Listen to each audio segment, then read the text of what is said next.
Welcome to Run It Back, where we will talk UConn men's basketball every single week throughout the season. I'm Noam. He's Jacob Sondik. Let's get into it. The UConn men opened the season going 2-0. They're ranked number 23 in the nation right now. And boom, why are they not ahead of St. Bonaventures yet? I don't know. I think it's biased. I demand a recount of the votes.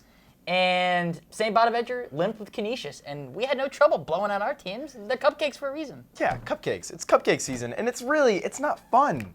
We were just talking about it. I'm bored. I want a challenge. I want Auburn. Like Central Connecticut and Coppin State. I can't even tell you where Coppin State is.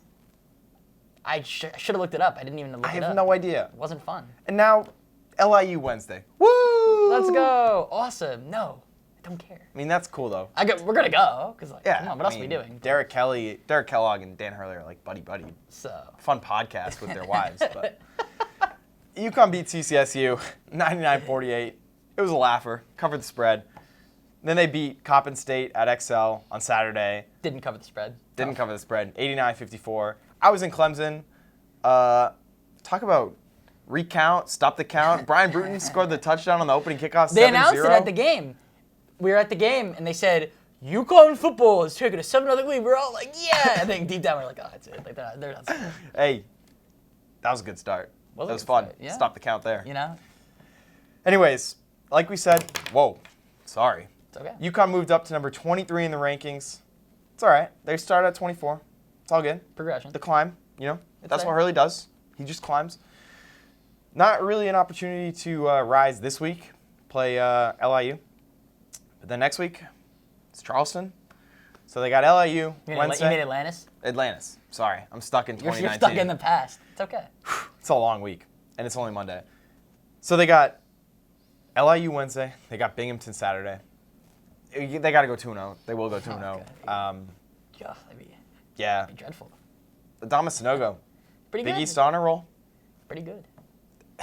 Can't believe he wasn't picked for Big East first team. The same guys didn't pick Book Night, though. So, like I said, the UConn hate is real. It's strong. Yeah. I don't get it. They don't see it coming. But you know what? Hate us if you ain't us. You know what? It's coming. It's coming. It's coming. Wise man once said. Anyways, your player of the week. Who is it? It's basic. We just talked about him. It's Sanogo. I mean, guy was making plays all over the court, forcing double team. Didn't matter. The post moves are they're pro level. And he had a couple. He had one on Saturday and then one against Central. He picked off the ball at half court and just dribbled it and just yammed it. The guy's huge. Yeah. Humans aren't supposed to move like that, that size. He's fast. And he's fast, and his presence just takes the pressure off the other guys. When we get into Big East play, the lack of cupcakes, they're going to put two on him, and he's going to have the presence of mind to not turn it over and kick it out to the shooters. We got shooters on this team also. Yeah, and he's done a pretty good job with passing lately. Yeah. Definitely, an area we want to see him improve, yeah. But an area where he has the potential to improve, and that's big because bigs who can pass are bigs who are good. And when you got shooters around you, and UConn is, they're working on that. I'm going to talk about it in a minute, but you play inside-out ball. It's kind of a thing of the past, but we're here for it. I feel like he's the best big man we've had since, I'm going to date myself, I think the beat. I'm going to be bold here. I don't mean the Oriaki and Olander and Akwandu. They don't do it for me. And I think he's the best player in the Big East. I know I'm biased. We go to UConn. I understand. I don't care about old man Gillespie. It's his 10th year here. You know, Champagne on St. John's, he's really good. But I feel like Sanogo, he's going to be under the radar until the whole country's like, oh, that guy on UConn's pretty. We know. He's awesome. Oh, yeah. And Hurley said it. I mean, he's our best player. He knows this guy's for real. He's been watching him all summer. He's been watching him, that sour taste in their mouth since they lost to Maryland. And he's proven he's the best player on the court, and I think in the conference. And he knows he's the best player on the court. Let's take a listen to what he said post-game after CCSU. I was able to score a lot today because maybe the other team was not, I'm not saying it was not that good, but they didn't have a real big man, so it was easy for me to score a lot. So I think that's one point. Another point can be, it's tough to guard me, So, so I score. Basically, I score. It's tough to guard me, so basically I score whatever I want. Yeah. It's funny. He's honest. He's like legit. you just said. He can score when I can score when I want. Yeah, I mean, he can.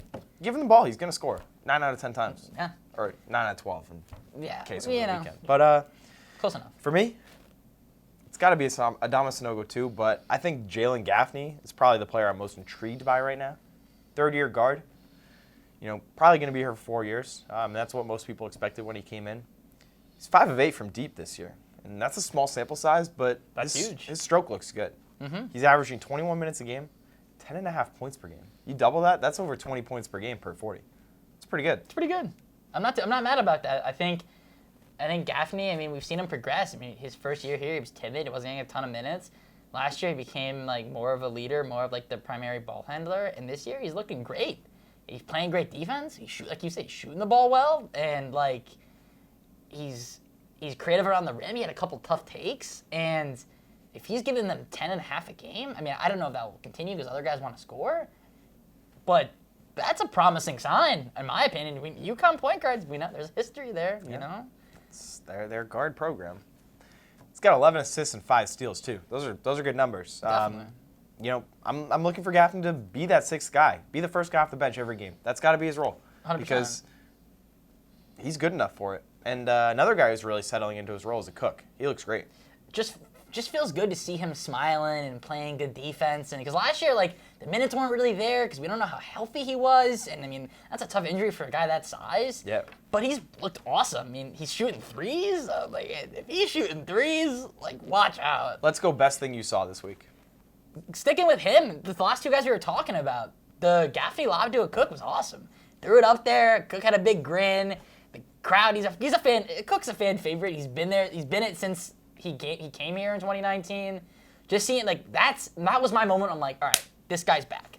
There's no doubt about it. Cook's back. Akok. He said run it back this year. Fully healthy. He said run it back. He said run it back. It's the best thing I saw too is when he checked in on Tuesday night against CCSU. Place went nuts for him. As they should. Just nuts. They should. He deserves it. Let's move to takeaways. What you got? The defense is really good. And Really good. The interior defense, all right, like, it's been there. Whaley, Defensive Player of the Year last year. Akok, when he was healthy, blocked 3 shots a game his freshman year. But the perimeter defense is nuts. And they were forcing, I mean, like I said, cupcakes. So, but still, 30-second violations are rare in college, and I feel like every other possession I was seeing a ref go like that, and Hurley like, yeah. Yeah. So that's huge. I mean, not letting teams get a shot off, that's awesome. I mean, that's the work of everyone. I mean, Cole, Gaffney, I mean, Andre with his lanky arms, and when they play the 3/4 court press, he's just annoying. Like, I feel like that's so annoying to have to get past Andre Jackson. Who doesn't get beat like ever. He's beat to the spot every time. So perimeter defense is really, really good. And that's going to be big when they get into conference play. They're big, they're long, they're tough, they're quick. They're a Dan Hurley team. That's what you want on the defensive side. And the press is encouraging. We've been wanting to see the press since Hurley got here at UConn. This year, he has the depth for it. 100%. And, We're not worried about guys getting tired. There's guys, if you get tired, sub. Yep. You know? Another takeaway, leading scorer, variable. Behind Sanogo, I think it's going to, I mean, Sanogo won't lead the team in scoring every night, but I think majority of the time it's going to be him. The second leading scorer, like I said, is variable. I mean, RJ Cole could do it. Gaffney, in a rare occasion, could do it. Maybe Whaley could do it. He didn't play great on the offensive, but that's not his job. Not his job. And Not this year. And he overachieved at the offensive end last year and kept us in a lot of games. So it's going to change. Tyrese Martin, totally forgot about him. Was balling out in the first half. Yeah. Couldn't miss from 3. And it's variable. And that's awesome. You want teams to, like, question whose day is it going to be. Polley didn't make a 3 on Saturday. And, like, that means next game he's going to have, like, 3 or 4. Yeah. And that's Hurley talked about that, too. He's got to work in Polley to the offense. But these first few games, yeah, they're not the most sexy, most exciting, but they're a chance for the rotation to settle in. Right. They're a chance for Hurley to identify the 9 guys he wants to play. Figure out what the rotations are going to look like. See how he can best use a guy like Tyrese Martin, who's just a physical beast, and who really excelled when James Bouknight was out of the lineup last season. Definitely. I feel like Tyrese, I mean, he's super aggressive on both ends of the floor. And like I said, another guy, if he's hitting threes, that's not, like, his, like, primary motive on offense. And he's more of, like, a take it inside, draw the foul. The kid I hit an and one on Tuesday night that got us hyped. Yeah, he's big. He's so strong. Yeah, he's the man. And shout out Rhodey, shout out Hurley for yanking him. That was awesome.